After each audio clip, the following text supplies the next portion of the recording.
Good morning students. आज अपन अपना नया लेसन 3 स्टार्ट करते हैं, periodic table and their properties. तो एक टेबल जो होती है पीरियोडिक टेबल, उसमें टोटल एलिमेंट्स 118 तक होते हैं। 1 से लेकर 82 तक जो एलिमेंट्स हैं लेड तक के, वो स्टेबल एलिमेंट है, ठीक है ना। और 92 तक के जो एलिमेंट्स हैं वो नेचुरल है, नहीं प्रकृति में मिलते हैं ये। और 92 से अबोव होते हैं मैन मेड, या इसे अपन कहते हैं ट्रांस यूरेनिक एलिमेंट्स, जो 2020 राजस्थान बोर्ड में आया हुआ है। इसी साल का क्वेश्चन है ये कि जो अपने पास में ट्रांस यूरेनिक एलिमेंट्स किसे कहते हैं। यूरेनियम के बाद के जितने भी एलिमेंट्स हैं वो ट्रांस यूरेनिक एलिमेंट्स के नाम से जाने जाते हैं। तो सबसे पहले जो है वो बहुत सारे क्लासिफिकेशंस के बारे में बात की गई थी, उनकी प्रॉपर्टीज़ के बारे में बात की गई थी, और उन सभी के आधार पर अलग अलग हाइपोथेसिस साइंटिस्ट ने बताई थी। उनमें सबसे पहले आता है डोबेनियर का ट्राइएड्स रूल, जो आपका 10th में पढ़ा हुआ है, कुछ नया नहीं है। तो इस रूल के अनुसार क्या होता है कि भी एक सेम ग्रुप के जो एलिमेंट्स होते हैं उनके जो मास हैं वो पहले और 30 एलिमेंट्स के एवरेज के आधार पे 20 वाले का जो मास होता है वो निकाला जाता है। जैसे लिथियम, सोडियम, पोटेशियम है, तो लिथियम और पोटेशियम का जो मास होगा उसका एवरेज सोडियम का होगा। फ्लोरीन और ब्रोमीन का जो मास होगा उसका एवरेज Cl का होगा। और मैग्नीशियम और स्ट्रोंशियम का जो मास होगा उसका एवरेज कैल्शियम का मास हो जाएगा। ये बातें डोबेनियर ने अपनी बातों में बताई थी। उसी आधार पर न्यूलैंड नाम के साइंटिस्ट आए थे, उन्होंने भी कहा था कि न्यूलैंड का ट्राई ऑक्टेव रूल्स होता है। तो इस नियम के अनुसार पहले और 8वें एलिमेंट्स की प्रॉपर्टीज से मिलती हैं।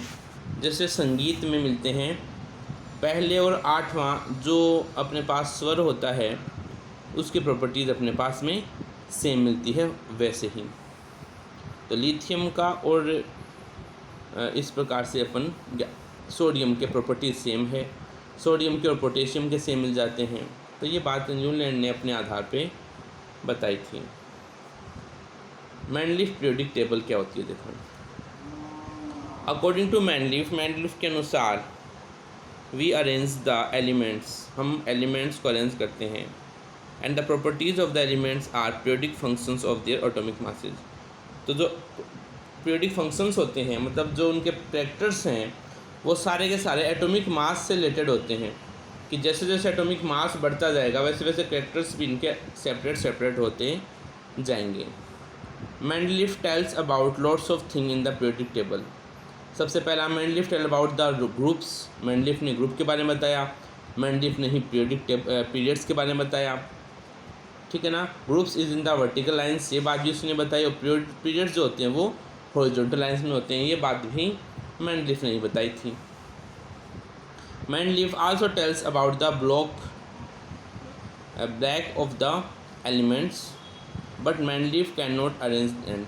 मैंडलीफ जो है इन सबको अरेंज नहीं कर पाया था, इसलिए जो है वो आगे जाके मॉडर्न पीरियोडिक टेबल का सामना करना पड़ा अपने को, अपने सामने। अब अपन जो पढ़ते हैं वो मॉडर्न पीरियोडिक टेबल ही पढ़ते हैं।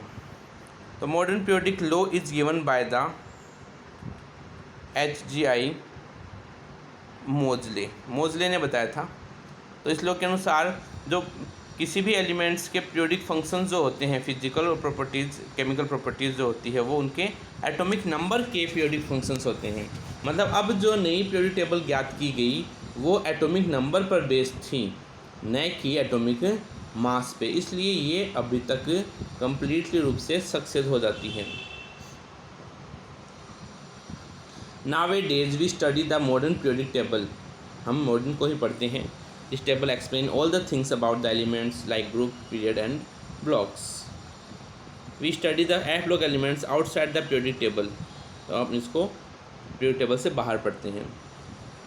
आप लोग को, अब सभी बच्चों को पीरियोडिक टेबल याद करनी है, जो आपकी बुक में मिल जाएगी। अगर आपकी बुक में आपको नहीं मिलती है तो मैंने आज हिंदी मीडियम के जो नोट्स सेंड किए हैं, वीडियो सेंड किए हैं, उसमें पीरियोडिक टेबल के बारे में बता रखा है। तो वहाँ से भी आप इसको किस प्रकार से याद करना है, क्या क्या ब्लॉक्स रहेंगे, वो मैंने वहाँ पे पढ़ाया है, तो आप वो वीडियो भी पीरियोडिक टेबल के लिए ज़रूर देखना और 1 या 2 दिनों में उस पीरियोडिक टेबल को आप अच्छे से याद करो। अपने बहुत सारे क्वेश्चंस इसी के आधार पे सॉल्व होंगे। ठीक है।